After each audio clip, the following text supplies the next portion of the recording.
I'm Mark Collins, one of the co-inventors of 360 Ball. The game has its origins, as I suppose with many sports, very simply, a contest between two brothers. We were bouncing a tennis ball off a central piece of slaster around concrete strip. And we started bouncing it off, and eventually we put the garden hose pipe around and we made the court circular, so there were no specific sides. And those are the basic elements around which the game developed. And I think no sport is simply invented, they evolve. As players get better, the rules need to change, you need to adapt your skill levels, and as you get better, you learn how to kill the game, and that's where the actual sport evolves from. The rules, the equipment, and all of that, to make a sport that is awesome to play.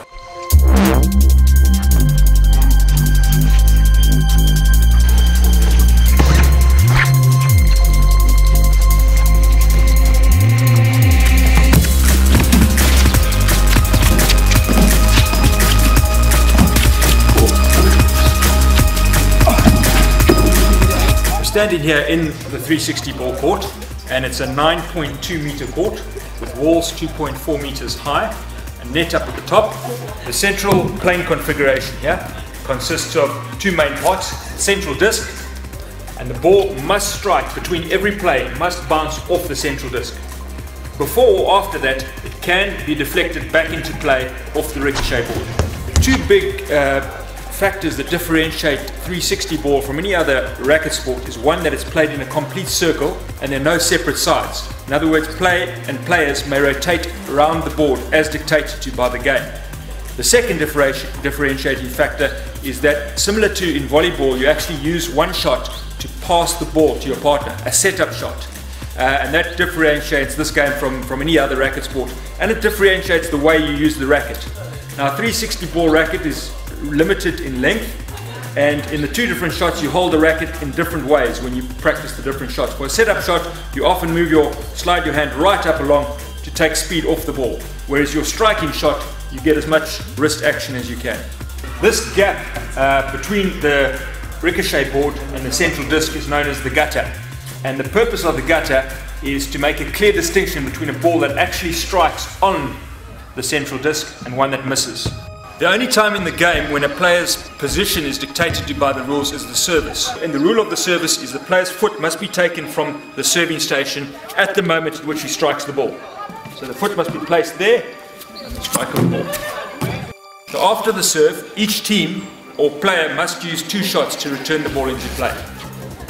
The service, the set, the strike. The court is bounded by the rebound wall, which is this outside wall, and the kicker boards. Now, the ball is allowed to be played off the kicker board, which is at an angle that deflects the ball back up into play, or it's allowed to be played off the wall. One of the actual most gratifying parts of the game is to pass to your partner off the wall. The object of the game is to try and ground the ball after you've struck off the central disc, and in that way you score a point. Games are played up to 21 points a game, and a match usually consists of the best of either 3 or 5 games.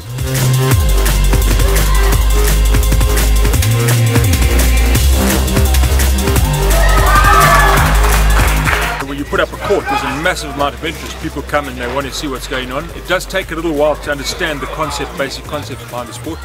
But you know, we took it overseas and we entered it into the ISPO, which is probably the biggest award of its kind for new innovations in sport. And we actually came up with the first prize there. We got first place, which was a first for a South African invention. We were very chuffed. So there's been a tremendous amount of outside interest in the new racket sport. It's been 60 years since the last ball sport was invented, and I think that's got something to do with it.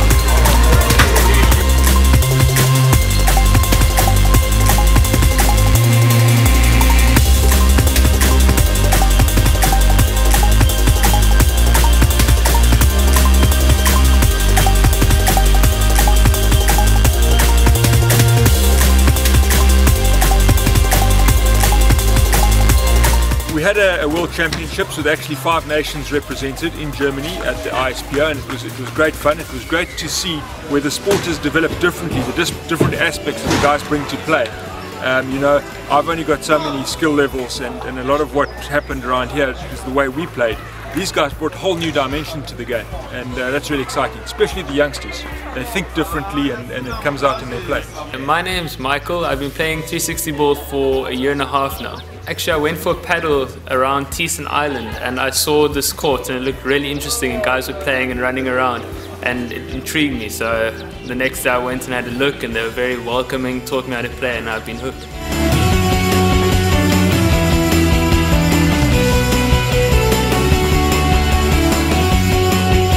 The thing about the sport that appealed to me is just a load of fun. It's something new, it's really quick, and it's exciting, and there's a lot you can do with it, and it's evolving, and it's just great.